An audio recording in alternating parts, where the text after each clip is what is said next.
Salve, salve meus amigos, sejam bem-vindos ao meu canal. Quem está falando é o professor Marcelo Monteiro, dando sequência a mais uma videoaula em tempos de pandemia de coronavírus. As aulas agora estão acontecendo de forma virtual, através do plano de ação do município de Sobradinho, na Bahia. É o plano de ação Nenhum a Menos, Todos Conectados. Eu gostaria de dar um alô à diretora do SES, Centro Educacional de Sobradinho, e a nossa coordenadora. Gostaria de aproveitar também e pedir para você dar aquele like, pinta esse dedo de azul, fortalece o canal. Se você gostar da videoaula, se inscreva, compartilha, divulga e toca a vinheta.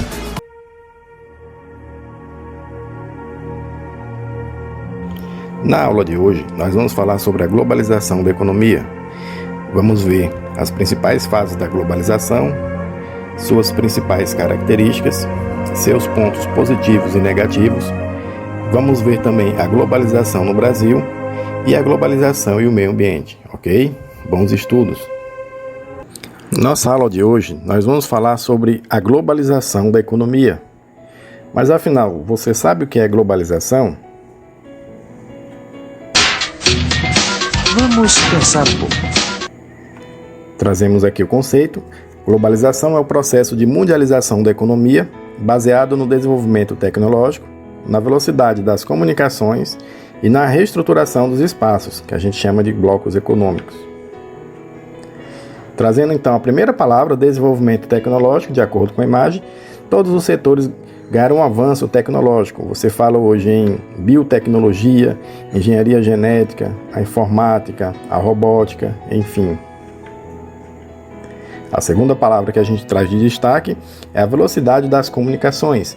Falamos de internet de 6G, internet em grande velocidade, de fibra ótica. E a terceira é a reestruturação dos espaços, de acordo com a imagem, que a gente chama também de blocos econômicos. As fases da globalização. Nós trouxemos aí, a globalização pode ser dividida em 4 fases. A primeira delas compreende do século XV, é o período das grandes navegações, e vai até o século XVIII, que é o período da Revolução Industrial, surge lá na Inglaterra. A segunda fase, ela compreende do século XVIII, que a gente viu que é a Revolução Industrial, e vai até o século XX, é o período aí da Segunda Guerra Mundial, de 1939 a 45. A terceira fase é classificada como a final do século XX, ou seja, compreende da Segunda Guerra Mundial e vai até aproximadamente 1989, com a queda do Muro de Berlim e a unificação da Alemanha.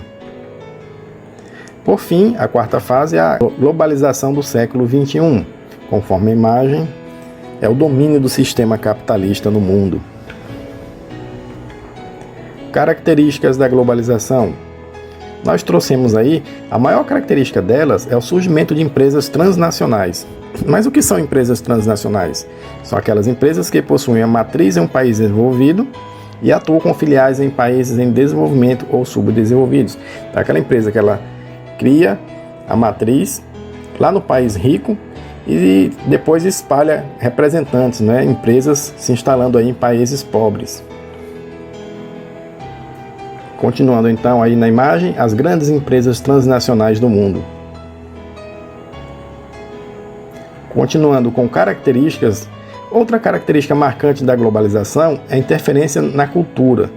Ou seja, certos hábitos que eram encarados antigamente como incomum, agora passa a ser visto como normal, porque é visto pela internet, pela televisão. Aquela velha história da moda, o que é moda todo mundo adota. Então, destacamos aí, entre as principais características da globalização, aumento das relações econômicas entre os países, o próprio processo de formação de blocos econômicos fortalece isso. Maior produção e consumo de bens e serviços globais, então os países passaram a produzir mais e consumir mais. Informações disseminadas instantaneamente, ou seja, um fato que acontece lá do outro lado do planeta, em questão de segundos a gente já fica sabendo, graças à internet e à velocidade das comunicações. O surgimento de empresas multinacionais e transnacionais, que a gente viu no slide anterior. E o surgimento de blocos econômicos e diminuição de barreiras comerciais. A própria formação de blocos econômicos, ela sugere a eliminação de tarifas alfandegárias, faz com que promove a livre circulação de bens, pessoas, serviços e capitais entre os países membros dos blocos econômicos. Por fim, avanços tecnológicos e meios de comunicação. A gente já viu em slides anteriores. Vamos ver agora os pontos positivos e negativos da globalização da economia. Como pontos positivos, maior acesso do consumidor a produtos importados, melhores e mais baratos, assim como produtos nacionais. Aí aquela velha história dos produtos made in China, aquela febre dos 1,99, lembra daquelas lojas baratas, enfim. A China hoje é a grande detentora de mão de obra barata. É o país mais populoso do planeta. Investimentos estrangeiros em outros países, aí a instalação de empresas transnacionais. E também o capital estrangeiro. Você pega um exemplo, a própria China ela é a maior detentora de dólar, que é o capital estrangeiro, a moeda americana.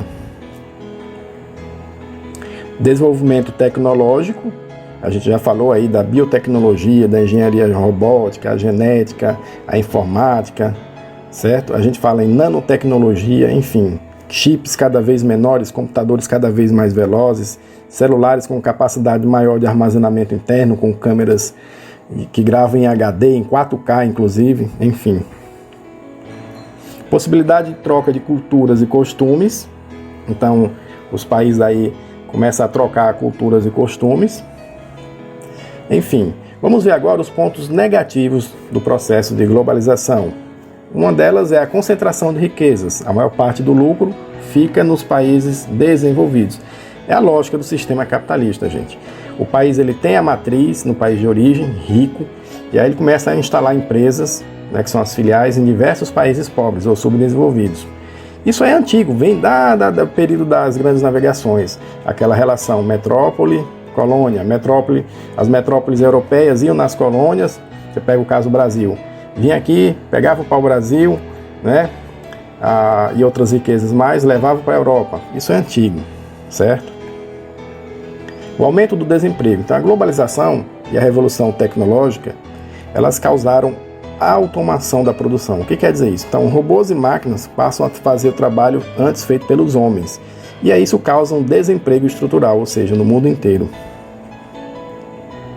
E a exploração de matérias-primas e mão de obra barata. A gente acabou de falar o grande exemplo da China. A globalização no Brasil. Nós destacamos aí, o Brasil é um país que se mantém no mercado internacional, sendo o maior exportador de carne bovina e o segundo maior exportador de frango no mundo. Outra característica é que a partir de 90, a implantação do neoliberalismo, o sistema neoliberal, o Brasil adotou diversas medidas. Então, houve crescimento na indústria, houve privatização de estatais, que eu particularmente não concordei, não concordo. Você pega um exemplo, a Companhia Vale do Rio Doce foi vendida a preço de banana, alegando que dava prejuízo para o Estado, para a nação.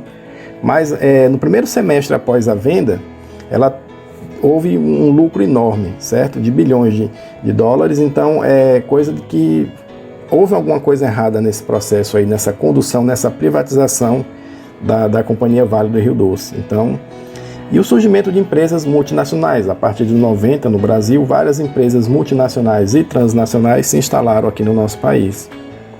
E, por fim, o Brasil ele faz parte do Mercosul, Mercado Comum do Sul, e o BRICS, formado por Brasil, Rússia, Índia, China e África do Sul. Então o Brasil, através dessas parcerias, ele formula estratégias para obter crescimento econômico. Globalização e meio ambiente. Trazendo então aí o crescimento das empresas transnacionais, ele é agressivo ao meio ambiente. Então, quando você começa a explorar a matéria-prima da natureza, na maioria das vezes ela é insustentável. Então, ela causa aí um desequilíbrio, trazendo então poluição e desmatamento. Apesar do protocolo de Kyoto assinado em 97, onde os países tinham que reduzir a emissão de CO2 na atmosfera, os Estados Unidos, por exemplo, eles não cumprem grande parte desse tratado que foi assinado por diversos países pelas Nações Unidas. Outra característica da globalização são as alterações climáticas, então catástrofes ambientais, poluição das águas, entre outros. Conforme a imagem, vocês estão vendo aí poluição atmosférica. Na imagem seguinte aí, o dejeto, né, o esgoto sendo jogado aí no rio ou no oceano, poluição das águas. Na terceira imagem, mostra aí um animal, né, aí em volta de vários lixos que são jogados no oceano ou no mar, também poluição das águas. A gente não colocou aí, mas tem também derramamento de petróleo nas águas também, né, grandes petroleiros, né, grandes navios carregando toneladas de petróleo, de óleo, enfim, aí tem um acidente e derrama todo aquele óleo no mar. E por fim, o desmatamento também é outro problema ambiental aí causado pela globalização da economia, tá certo? Então esse é um pequeno resumo que a gente trouxe sobre a globalização. Espero que vocês tenham gostado. Bons estudos. Bom pessoal, a gente chega ao final de mais uma videoaula. Espero que você tenha gostado. Não se esqueça, dá aquele like, pinta esse dedo de azul, se inscreva no nosso canal que fortalece pra caramba. E se você realmente gostou, já sabe o que fazer.